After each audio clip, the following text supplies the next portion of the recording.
tune in, this is where it's at. The Fantasy Football Plug Podcast. You know that we got it poppin'. Oh yeah, that's apparent. Got a shout out to my homie, one and only Jay.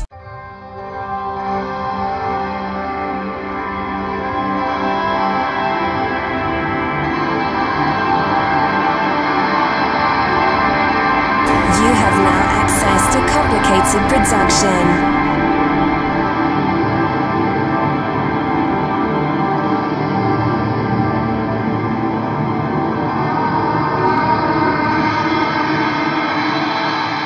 All right, ladies and gentlemen, welcome back to another episode of the Fantasy Football Plug Podcast. I am here with Marcas Grant. Welcome, my friend. Thank you so much for being on. How are we doing? We're good. I appreciate the invitation. I know it's a huge weekend for a lot of folks, so glad I can get my last tips in before the season starts. Oh, yeah, man. I appreciate you being here. I know you're busy with everything going on. I personally wish we would have waited to do our draft this weekend with everything going on. But yeah, I mean, let's just get right into it. I'm very big on, of course, always fantasy football oriented. But my thing is I kind of want to know a little bit more about the person, Marcas Grant. What made you get started in this industry? It was not planned. It was sort of an accident that I ended up here. I spent a long time working in radio, sports radio in various forms. I did minor league baseball play-by-play for a couple of years. I worked for a series of like low power AM sports talk stations up and down the Central Valley of California for a while. I was lucky enough to work for a national radio network, what was then Sporting News Radio. They have changed their name multiple times since I left there. I don't even know what they're called now anymore, but I worked there for a while, and then after about a year and a half of being there, the company got sold to a guy who he was from Houston, so he wanted to move his operation closer to Houston, which, look, when you're the guy writing checks, you can make that decision. Right. So I did not follow. I stayed in Los Angeles, and so spent about almost a full year just kind of unemployed, freelance writing, just kind of trying to make ends meet wherever. And a former coworker and friend who had been working sort of part-time at the NFL suggested I hit them up because he's like, they're always looking for people, especially seasonally. Give them a shot, see what they're going to do. So this was back in 2011, and if you remember, at that time there was a lockout going on, and there was real concern as to whether or not there was going to be a season. Nobody really knew how things were going to go, but at the time I was busy just sitting on my couch and, smoking weed and watching SVU reruns. So I went on their website and I applied for about 5 or 6 jobs, some of which I was not qualified for. But I was like, whatever, just shoot my shot. And after, I actually had forgotten about it because a couple months went by because, again, we didn't know if they were going to play football. So after a couple months, I had kind of forgotten about it. I got a call from Michael Fabiano, who at the time was, the lead fantasy guy at the NFL. And he asked if I wanted to interview for the job. I said, does it pay? He said, yeah. I said, sure. So I went in, and the night before the interview, I read like a week's worth of his content. And I basically regurgitated his own information back to him.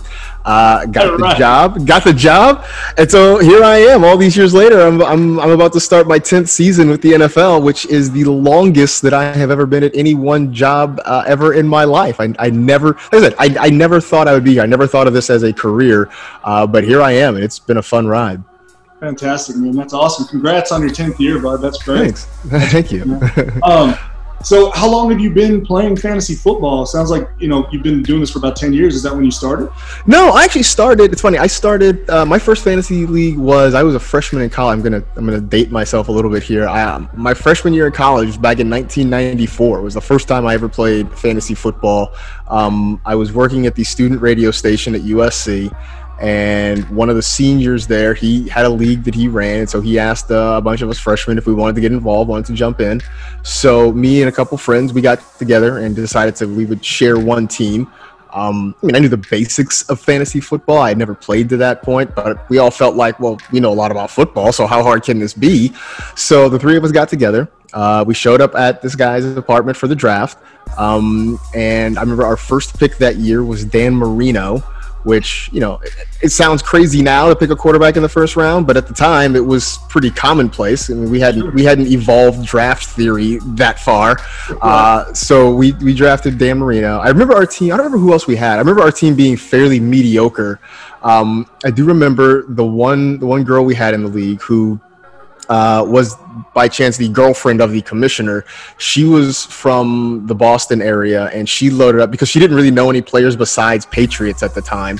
And look, this was 94. Like, the Patriots weren't great. They were a mediocre at best team then. But she loaded up with, she had Drew Brees, she had Ben Coates at tight end. I think she had Curtis Martin. And those three guys actually smashed that year. And her team actually we laughed. We're like, you're drafting Patriots. They're not even that good. Like, the team's not even that good. What are you doing? And she drafted those three guys, and they smashed. I remember she, like, ran us over at one point during the regular season.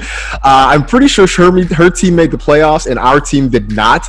And she and I are still friends to this day, you know, 25 years later, basically, and she does not let me forget the fact that, you know, here I am, I'm working for the NFL doing fantasy football, but she smoked me when we played as freshmen in college. I was going to say, yeah, you're the big analyst tonight. All right.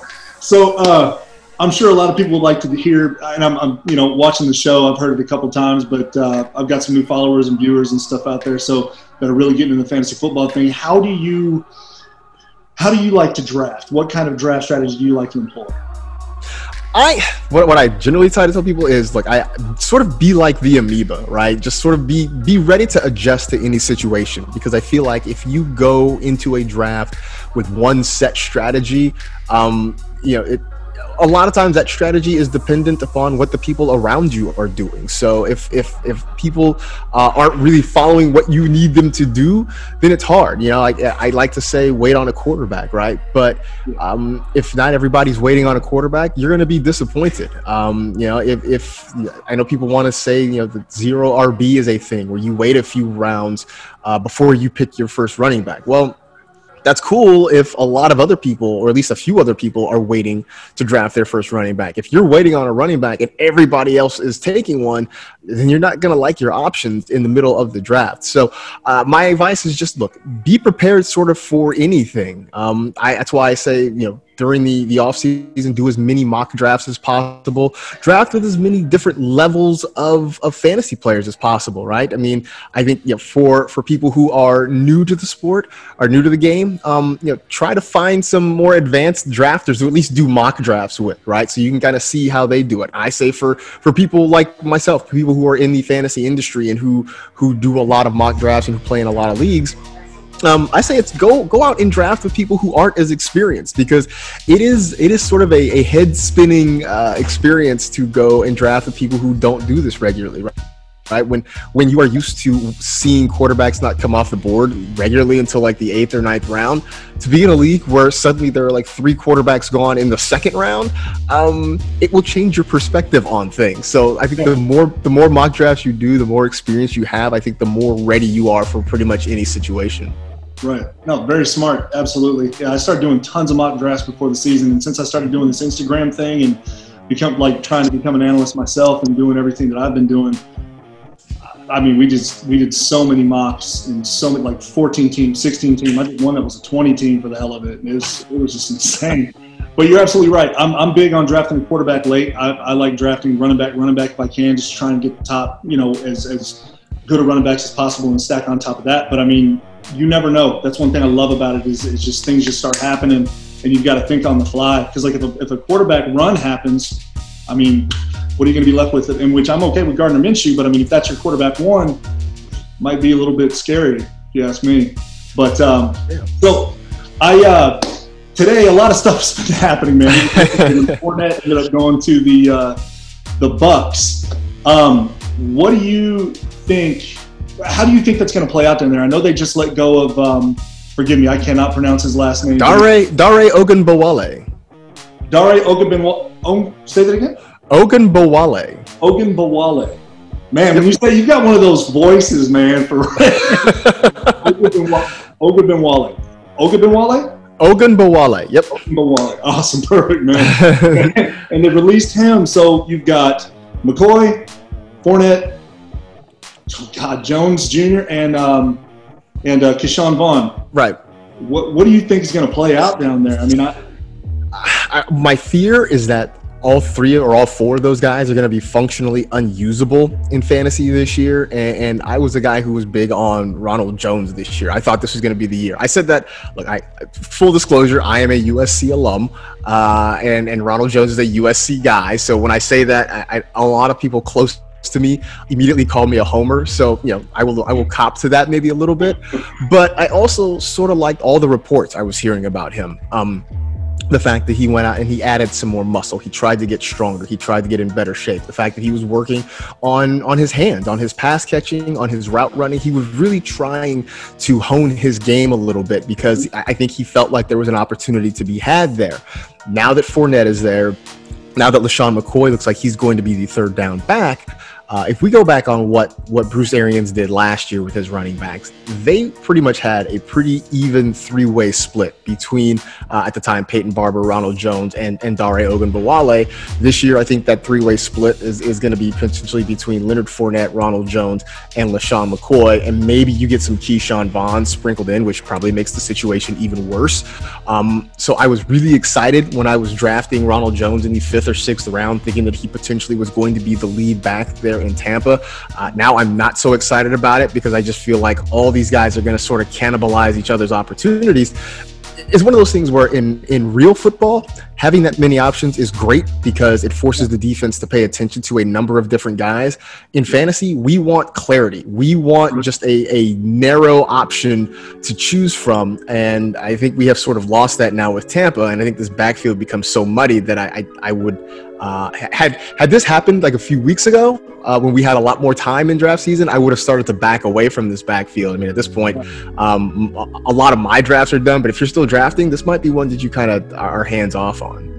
Absolutely. I was when I first started again, after the draft, I got into this from being furloughed from work because of COVID. Business was slow. So my wife, God bless her, she's upstairs right now. She's been backing me very much with this. So, started the podcast and the draft happened, and I thought, oh man, Keyshawn Vaughn's going to be that guy. I just thought I knew it, and I pushed and pushed and pushed, and now this happened, and everybody's reaching out and being like, dude, you were wrong. I'm like, well, not everybody.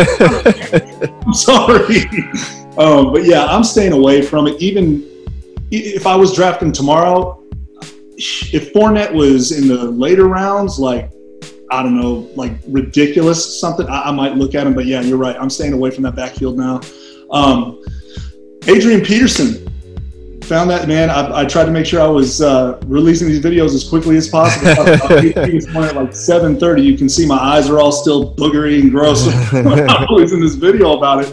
And I'm like, man, I've been pushing for Antonio Gibson and Bryce Love to be the guys there. Now that he's gone, I mean, I think that they've got a good shot, of course, but I'm just still kind of up in the air and who might be that guy. Do you have any insights on that? Well, I think what's funny is what I call the hype bunny fantasy life cycle. Antonio Gibson's going to hit the whole range right now where, back after the NFL draft at the end of April, people were saying, well, hey, this guy could be, potential late round sleeper. He's got some value as both a receiver and a running back. He might be worth taking a late shot on. Then, the Darius Geis release happened a few weeks ago, and suddenly you see Gibson's ADP rise up a little bit, and people are thinking, well, hey, maybe this is really worth taking a shot at, right? And you see his ADP get into the 8th or 9th round.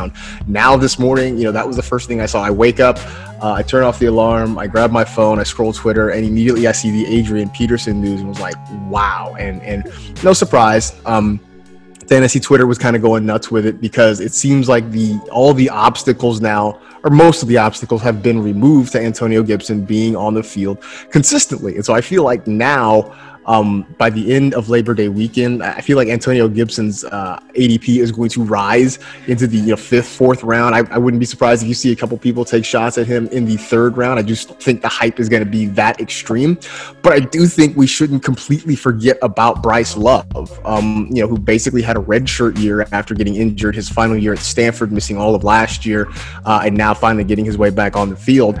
For all intents and purposes, Washington is going to roll with basically two rookies, right? Because Bryce Love hasn't actually played in the NFL football. You're going with essentially two rookies in your backfield. We have no idea exactly how the division of labor is going to shake out. I like Antonio Gibson. I loved him a lot more when I was drafting him in the 12th round versus having to get him in, say, the 5th or 6th round. Right. And so now that love kind of shifts to Bryce Love. No pun intended. He kind of shifts to Bryce Love because he has kind of taken up that role, right? Being the late round guy that should get a lot of opportunity in that offense. So I think it's going to be a split committee. I'm curious to see which one of these guys seizes the opportunity the most. But if we're just talking about at draft cost, I think suddenly Antonio Gibson seems like he is a little bit more pricey than I want. And Bryce Love seems to be that guy that has a little bit better potential value. Right. Absolutely. It's kind of I know they're not the players that these two I'm about to bring up are, as far as we know so far, because I mean, you're absolutely right. Bryce Love hasn't had an opportunity just yet. It's just like Nick Chubb and Kareem Hunt. Mm-hmm. Everybody calls me insane for saying wait and get Kareem Hunt because in a PPR league, and you know, I'm not in really any standard leagues. It's all PPR. That just seems to be the norm lately. But right. I would rather wait on a Kareem Hunt, who they were neck and neck whenever Hunt came in those final 8 games.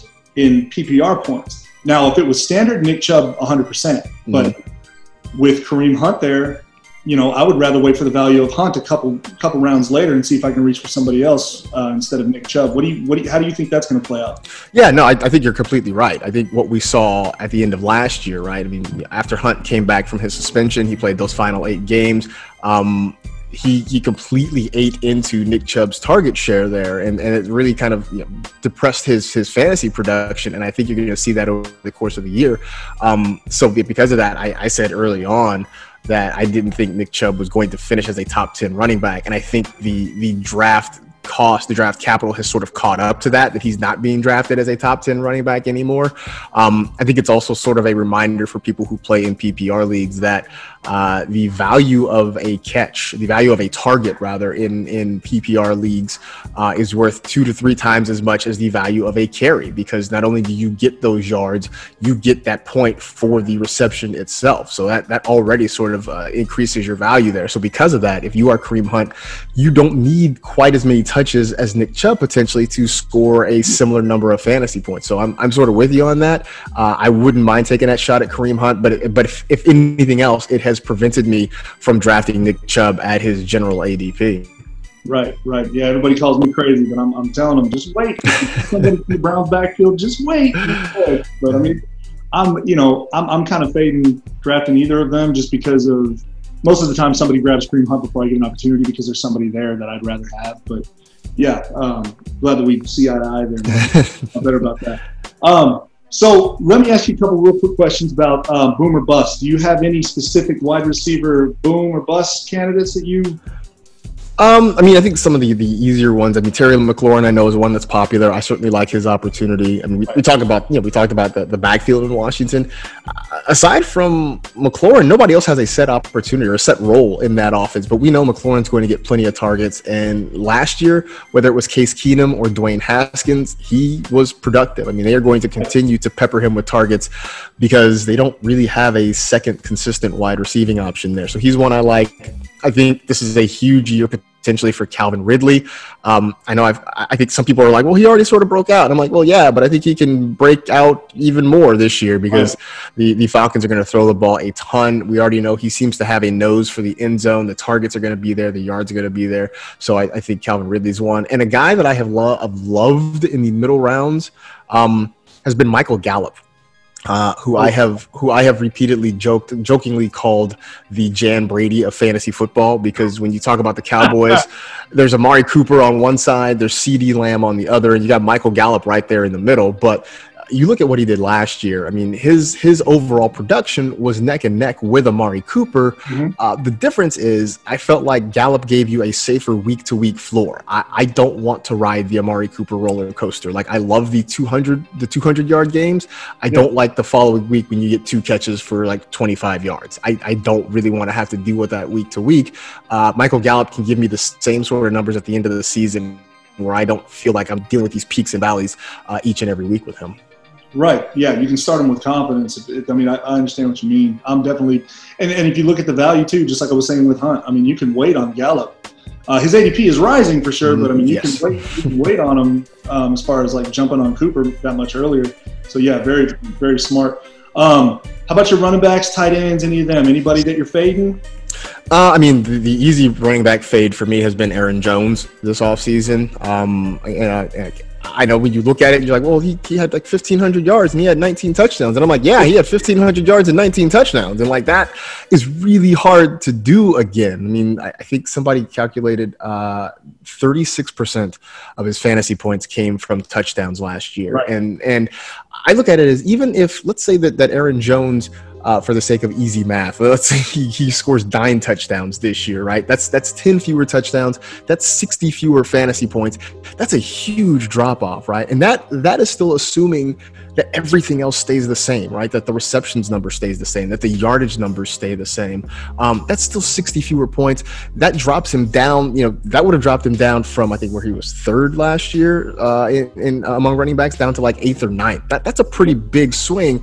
Then you throw in the fact that Jamal Williams is still going to get work, probably between the 20s, especially catching the football. And then you've got A.J. Dillon, who they drafted, who has legs that look like he stole from an elephant at a local zoo. Yeah, man. And like he's going to get those carries, he's going to get those short yardage, those goal line carries. He's going to get those opportunities. So it just seems nearly impossible for Aaron Jones to duplicate what he did last year. It just seems really hard, right? He's not going to get those goal line touches. And right now, the ADP has fallen. He was a late first round guy, I think, back in the late spring, early summer. That's kind of fallen to the second round. But I think even there, if I'm looking at Aaron Jones versus maybe some other running backs or some other wide receivers in that spot, I think I would rather have a guy like a Miles Sanders. I would rather have a Kenyon Drake if he's there still. I would rather take a shot at a wide receiver like a Julio Jones or somebody like that if he was there. I have stayed completely away. I don't think I have drafted Aaron Jones in any spots this year.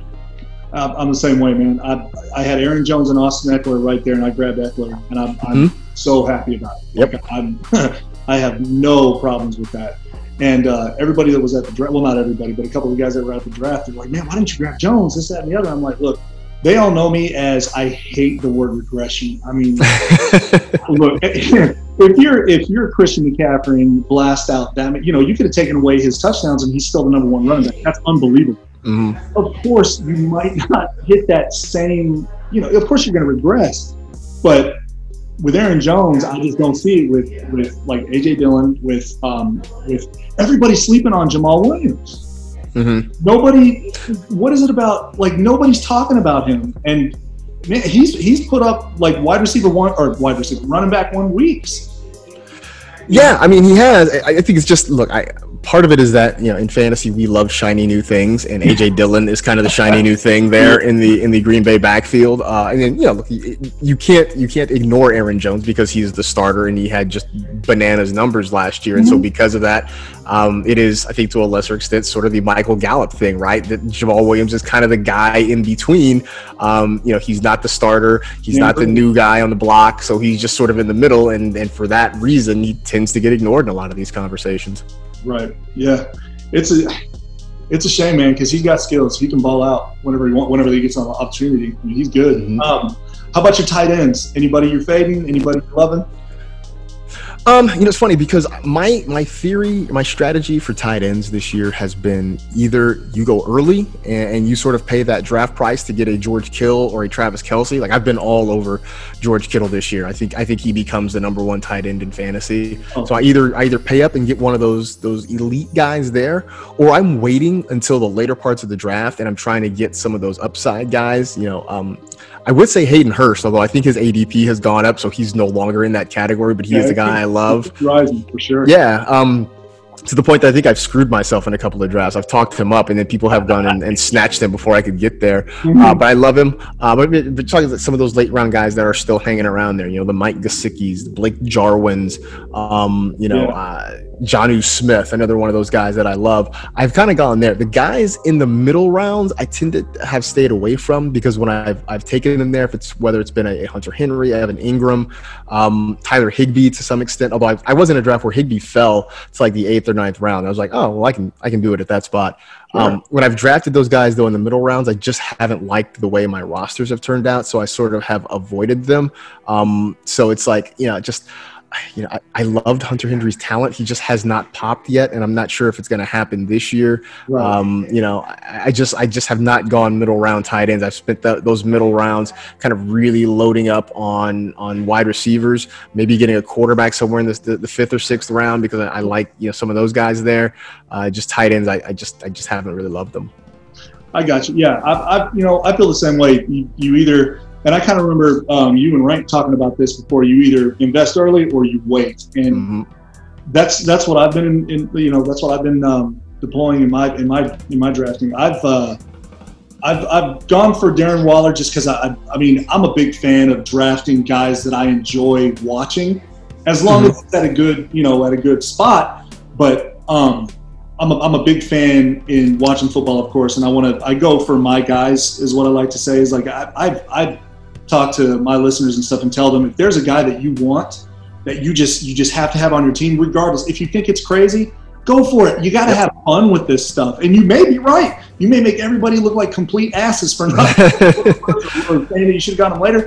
It's supposed to be fun. That's one thing about fantasy football that I love, that a lot of people have seemed to forget.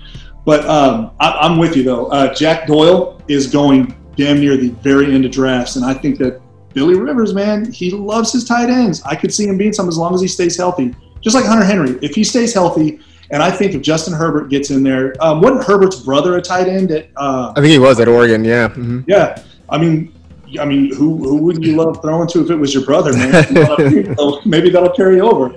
That makes me a little bit nervous, though, to see. I'm not nervous about the backfield or anything like that, but to see who's going to be the quarterback. They've got two great options in what is it, Tyrod? Is that what he likes to go by, or is it Tyrod? So I remember Tyrod. Right, there was that controversy, not controversy, but confusion whether he was Tyrod or Tyrod.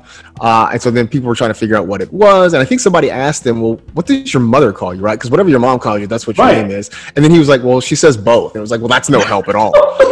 So like, I'm grateful that they call me Jason. Right. So at that point, I had been calling him Tyrod all this time. And so I'm like, I've stuck with Tyrod. He's like, it's either way, whatever is fine. I'm like, all right, then I'm staying with what I went with. Oh, man, I'll tell you, what I do with all my guests, and I hope you're having a good time on the show, man. Oh, absolutely. I do a little bit of research. Okay. Something that I did, look, you are a phenomenal writer. Oh, thank you. Phenomenal. Seriously, man. I was talking to my wife about this and how I've got to find the rest of this. Okay. You wrote Just Win, Baby, episode 1. Are there more? I got to know what happens with Trent. You know what? It's funny you say that. I have not. I wrote for people who don't know. I have written a couple of screenplays, and I wrote a pilot for. I called it Just Win, Baby. The premise being a fantasy football analyst who ends up becoming the general manager of what was then the Oakland Raiders, I guess now the Las Vegas Raiders. It's funny. So I'll give you a quick background on that. I remember being at this was a friend's holiday party a few years ago. This was just a while ago now. It's probably 6-7 years ago. Being at a holiday party and talking to a guy, and he asked me what I did. I was like, I do fantasy football for the NFL, and we sort of talked about it, and he was like, well, I don't really play fantasy football. I understand it. I'm just not into it. He's like, but man, it's getting really smart. These people are doing a lot of really good work there. Could you imagine one day, maybe a team hiring one of these fantasy people to work in their front office? And I was like, that's an interesting idea. So I did. I went down and I sat down and I wrote a screenplay, just a pilot for maybe a TV show or a webisode or whatever about a fantasy analyst who gets hired as the GM of an NFL team. I feel like at the time when I wrote it, it seemed a little bit more far-fetched. I feel like with the way things are going, and you have so many analytics people now working in NFL front offices, it seems a little less ridiculous to think of this happening, now in 2020 than it did when I wrote that in whatever it was, 2014, 2015, whenever that was.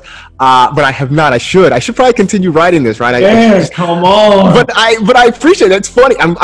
That is so funny that you dug that up, because I honestly haven't thought about that thing in years. I know it exists. I know it's like floating on the internet. I hadn't thought about it. So thank you for reminding me of it. MD, man, come on, baby. We got to get that going. I read it to my wife, and I set the stage, like the way you wrote the script is everything perfect. Hotel room dimly lit, and then you paint a very good picture, man. Thank you so much. Seriously. I'm in ATL, man. Oh, you're in LA, right? So, I'm sure you can find plenty of people to play Trent. So I just got to know what happens, man. I will. You know what? I'll keep working on it. And see, you have inspired me. Now I'll have to go and dig that back up and see if we can keep the story going a little bit. I love it, man. I love it. It's awesome. We're going to be starting. My wife looked into classes and stuff for me to learn basically what you do in journalism, broadcast journalism, and things like that. So while my crazy hours at work, I'm going to start taking these classes. I'm really looking forward to it, and I'm hoping one day to be where you're at. Cool, man. Well, good luck with that. I would say this: the one thing that is different for me now, and like I get hit up by, especially like a lot of people who are in high school or college looking to kind of break into this. And the one thing I tell them that is different now versus when I was in college way back in the late 1900s, is that you have more opportunity. There's more access, right? Like the internet was still kind of a burgeoning thing back in the mid 90s, right? It was certainly not the overarching thing that it is now. And YouTube was definitely not a thing. We did not have cell phone cameras. I mean, we barely had cell phones at all. So now there are so many more opportunities to go out and sort of work on these things and hone your craft, and to do it in an arena where you can sort of make mistakes, right? Like you can do a podcast like this via Zoom, or you can do an IG story, and you can kind of get your information out there, but you can also sort of work on your craft. Whereas, before you had to sort of, try to figure out a TV opportunity or a radio opportunity in a situation where if you made mistakes or you said something colossally stupid, it could potentially cost you a job. So here, you can say something maybe kind of dumb, and maybe you get Twitter roasted for it, but you can just mute the conversation and those people just go away at that point. So there are more opportunities for you to sort of hone your craft here. So that's what I tell people: take advantage of it. Use technology to your benefit to kind of get your practice in, get your work in. The other part is just to kind of connect with people. I mean, I know that sometimes social media seems like it is more hassle than it's worth. I totally understand that, but it can also be good. And I know that one of the things, being part of the fantasy community, it is a very welcoming community. People tend to be very, for the most part, people are very respectful, and they're very willing to help. They're very willing to offer advice and constructive criticism where it is necessary. So I would say to go out and just reach out to those people, interact with those people, and best yet, interact with them sort of on a human level too. Sometimes I get frustrated because it feels like people sort of treat us like fantasy ATMs, like fantasy advice ATMs. Right. So like I am definitely more willing to interact with and talk to the people who sort of reach me on a more human level. And I guess definitely people who dig out my old screenplays and ask me how the story goes. So yeah, that's just a little bit of advice from me there. Well, excellent, man. Thank you so much. I definitely want to try and help anybody who's looking to make a career out of this or anything. And plus, I'm learning myself as I go. I've only been doing this for a few months now, and I really appreciate you coming on the show, buddy. I really do. Thank you so much, Marcus. Hey, I appreciate the invitation, and hey, best of luck with the pod and everything you're doing. I hope everything works out for you, and it should be a fun thing. Let's just hope that this season goes smoothly. I know it's going to be weird. It's going to be the weirdest season probably of our lifetimes. So let's hope everything goes smoothly, and hopefully we can enjoy some fantasy football this year. Absolutely. Marcus Grant, before we go, do you have anything that you would like to promote? Anything that you've got going on? Yeah, hang on. Let me take a deep breath and get all right, so you can find me on the social media platforms, usually Twitter and Instagram. Those are the best, at Marcus G, MarCasG. And then in terms of just my content, look, we've got the NFL Fantasy Live show, which starts back for real on Monday. It's 5 days a week. The easiest way to say it is just 5 days a week. 6 p.m. Eastern, although technically on Thursdays it's 5 Eastern because of TNF. Just set your DVRs. That's probably the easiest way to do it. And everything else, the NFL Fantasy Football Show. It is both a podcast and a digital streaming show, so you can download it wherever you download podcasts. You can find it streaming in the NFL Fantasy app. You can also find it streaming on NFL.com. And if that's not enough for you and you somehow missed all of that, you can go to our YouTube channel at NFL or at youtube.com/NFL Fantasy Football. I think that's it. I think I got through all of it there. Excellent, excellent. I am subscribed to every one of those. I'll make absolutely sure to catch y'all's show, and make sure y'all download the NFL Fantasy app. Unbelievable, yes, unbelievable stuff they've got going on, man. What Derrick Henry can make your trophy. Yeah, I mean, we got these sweepstakes. You can do like a touchdown dance. I think develop a touchdown dance with DK Metcalf, or Derrick Henry will kind of help you with your trophy thing there. And the app itself, man, I just got to give a shout out to our development team, man, because they have done some major work on this thing over the last couple of seasons. Like last year, we kind of had a big upgrade. This year, they've gone through and they've changed some more things in there. So those are the folks that you never see their faces, you never hear their names, but they put in a ton of work every off season to try to make this thing better. And so a huge shout out to that whole dev team for all the work they've put in there. Yeah, fantastic job, man. I've always used NFL at the very least one of my leagues, and now I've got, man, ever since I started this, I think I'm in 12 leagues. Welcome. You're one of us now. So welcome. I'm trying to be, man. Well, yeah, the NFL Fantasy app is phenomenal. They've definitely upgraded it for sure. So easy. If I can use it, Marcus can attest. If you're looking at the computer like a dad, like with glasses, trying to figure this thing out. If I can figure it out, anybody can figure it out. Definitely download that, use that, take advantage of all the perks. So please do. Yes, definitely. Absolutely. All right, Marcus, thank you so much. Thank you very much for being on the show. And hopefully one day, I'm coming for you, Rank. I'm hoping next to you is the new bald, bearded guy who's your co-host on the show, man. I'm coming. There you go, man. There you go. All right, partner.